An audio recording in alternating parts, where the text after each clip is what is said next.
And it's Mark Murphy at Breakfast 9:22. We're talking about an increase in car thefts and thefts from cars, it seems. Crooks are using technology to intercept our key signal. Matt Porter's our resident techie expert from Matt Porter Web Design in Ipswich. Hi, Matt. Hiya. Thanks very much for joining us. So we heard from Jack earlier on. My goodness, poor old Jack, £5,000 worth of tools nicked out of the back of his van, convinced he'd left it locked. And it seems as if the thieves managed to intercept his key signal, whip the stuff out, and had a real battle with the insurance company. Yes, the key entry systems on many cars now and vans is now uses this keyless technology, which means that you don't have to actually activate the key at all with a button like we're used to with our fobs.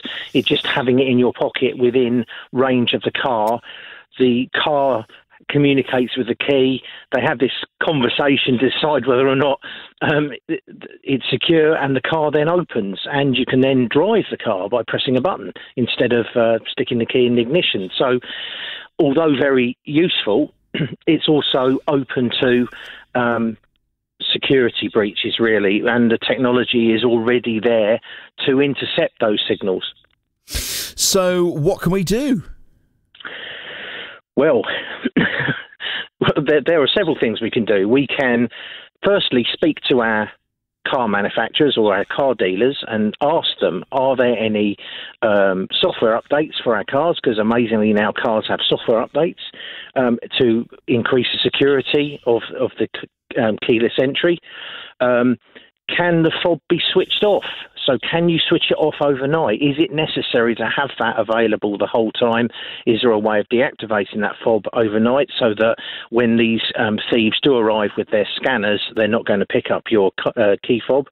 Put them in like a Faraday's cage type wallet, which is like which blocks the signal completely. So again, while you're in the house, stick them inside somewhere away from the front of the house. So again, they're out of radio range, but also block the signal. Those kind of things are available freely, and use other modes of security. So tracking devices and steering locks. You remember we used to have steering locks years ago when our normal locks weren't that great and we didn't have alarms. So I can remember any key would get into one of my dad's cars. Any key that you liked, it was the lock was so loose and old that you could put anything in there. But he had it was a crook lock, I think, at the time, one that you put on the steering wheel and bolted it down onto the foot pedal. That's right, and you could fix others that fitted onto the handbrake, to the gear stick, and all of those kind of things. In fact, I had a Renault 5, and I was able to open that car with my fingernail.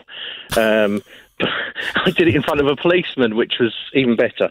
But really, it's about us being more aware of security. So keep an eye out for suspicious behaviour in the area. If you see people that you're not used to seeing hanging around, then, report it. Lots of us have garages and we've stopped using them to store our cars. And I think maybe, one, they're great places to keep junk, but also we were kind of confident that our cars were secure for not putting them in garages. So maybe we should consider using our garages again. Yeah, hard locks inside the vehicle, use the garage, all those kind of things. Matt, thank you very much.